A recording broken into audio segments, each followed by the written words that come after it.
Welcome class 8.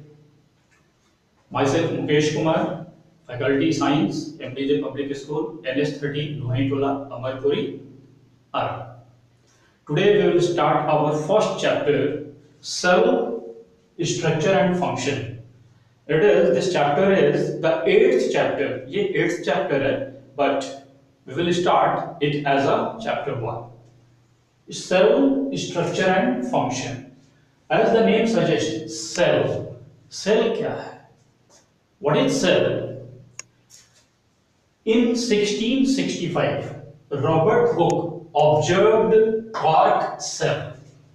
इस sentence से इस चैप्टर को स्टार्ट कर रहे हैं। 1665 में रॉबर्ट हुक अपने द्वारा बनाए गए प्रिमिटिव माइक्रोस्कोप यानी कि सिंपल माइक्रोस्कोप, बहुत पहले का माइक्रोस्कोप, बहुत पहले की बात है। 1665 में उन्होंने क्या देखा? Quark cell. ये क्वार्क क्या होता है? Quark is a kind of bark.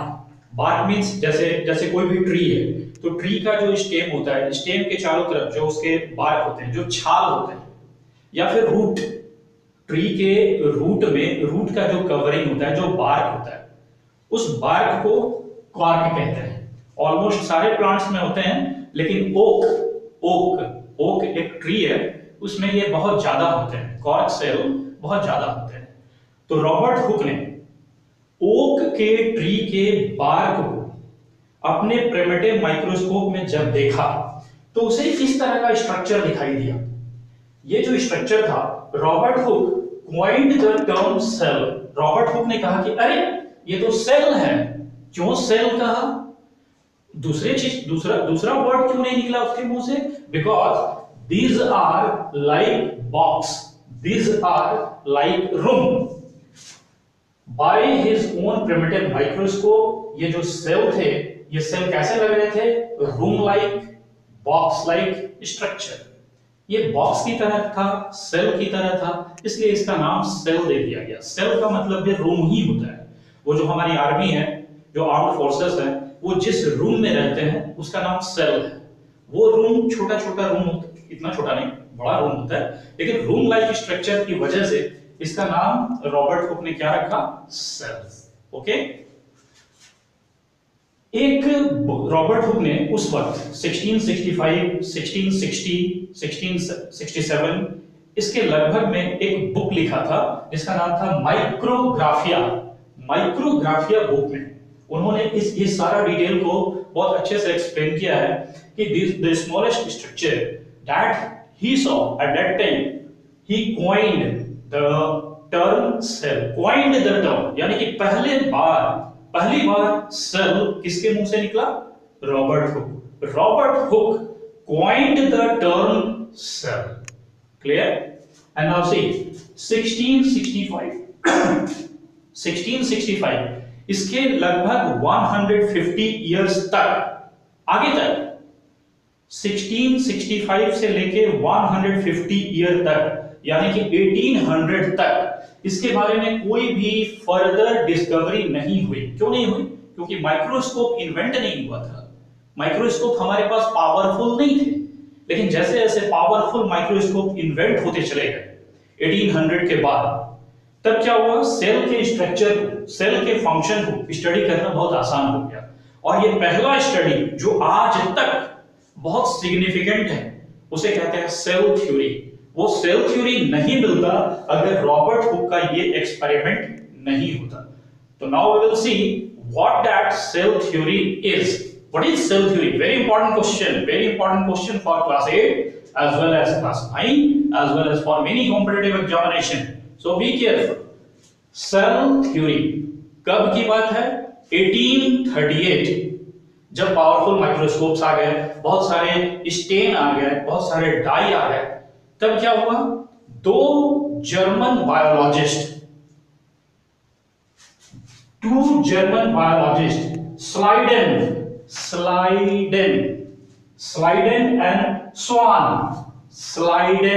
And स्वान, इन्होंने एक थ्योरी दिया जिसका नाम था cell theory.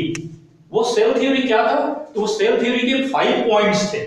5 points, one by one we will discuss it. First, all living things are made up of cell. Living things जितने भी हैं वो सेल से बने हुए हैं। फॉर एग्जाम्पल आप लीजिए, नॉन लिविंग थिंग्स सेल से नहीं बनते। नॉन लिविंग थिंग्स एटम से या मॉलिक्यूल से बनते हैं। लिविंग थिंग्स किससे बनते हैं? सेल से। ठीक है, all living things are made up of cell. इसको ऐसे समझिए, घर छोटा हो या घर बहुत बड़ा हो, या घर बहुत छोटा हो या घर बहुत बड़ा हो, लेकिन वो बनता किससे है? ब्रिक्स। क्या ब्रिक्स का साइज भी बड़ा छोटा होता है? नहीं, ब्रिक्स का साइज फिक्स है। आप रूम छोटा बनाएंगे कि रूम बड़ा बनाएंगे, नो मैटर, लेकिन ब्रिक्स फिक्स है। उसी तरह हमारा बॉडी, हमारा इतना बड़ा बॉडी हो, या एंट चींटी का बॉडी हो, या बटरफ्लाई का बॉडी हो, या प्लांट इतना छोटा हो या प्लांट बहुत बड़ा हो, वो सारे लिविंग थिंग्स अगर हैं तो वो सेल से बने हुए हैं। और ये सेल बहुत छोटे होते हैं। They are invisible for us, for naked eye, that requires very powerful microscopes in order to see them. First theory क्या? All living things are made up of cell. Clear? Now second, cells are similar in basic structure and functions. जितने भी cell हैं, जितने भी, वो plant के cell हो, human cell हो, काउ सेल हो, कोई भी सेल हो, सेल के जो बेसिक स्ट्रक्चर होते हैं, बेसिक स्ट्रक्चर पूरा का पूरा नहीं कह रहे हैं, बेसिक स्ट्रक्चर और फंक्शन ऑलमोस्ट सिमिलर होगा। आइडेंटिकल की बात नहीं हो रही है। जैसे बहुत सारे बॉल्स होते हैं, बॉल, क्रिकेट का बॉल, फुटबॉल, वॉलीबॉल, बेसबॉल, लगभग लगभग सबका शेप सेम होता है। क्या चेंज होता है? स्ट्रक्चर, साइज, उसके साइज चेंज हो जाते हैं।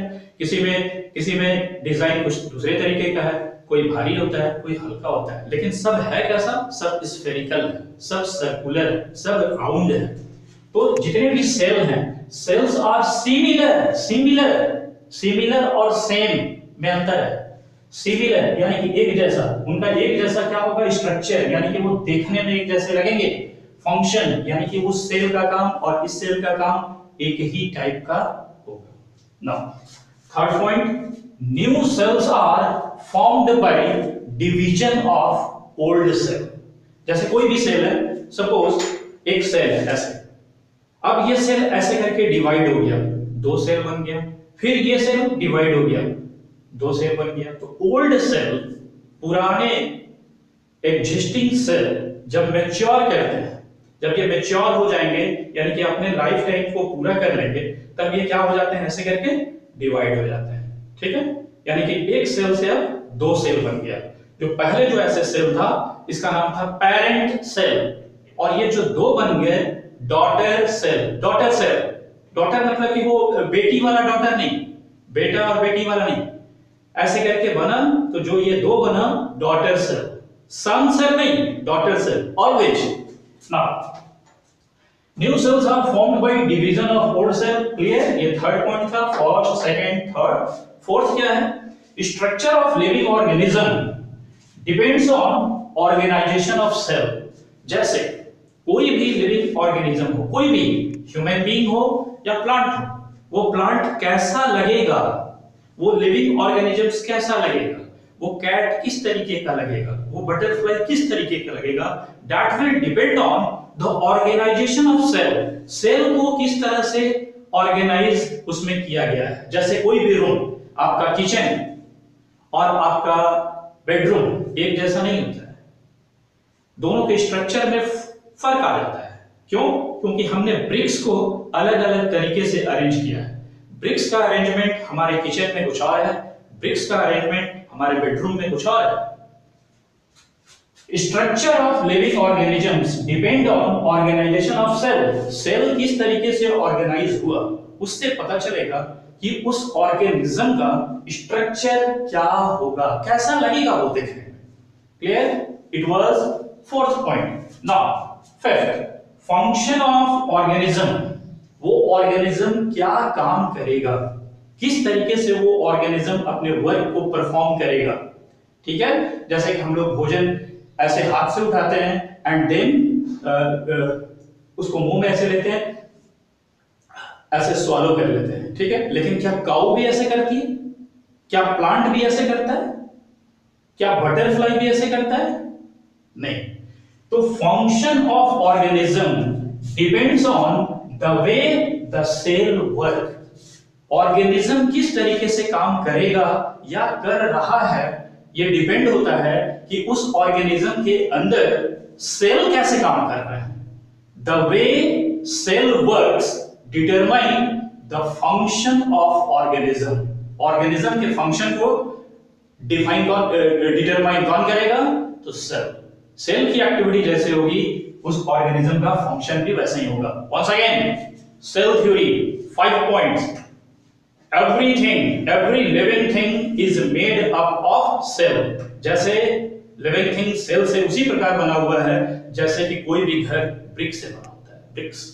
Second, the structure of all living things, the structure of cell, cell का जो स्ट्रक्चर है वो सिमिलर है, similar structure, cells are similar in basic structure and function।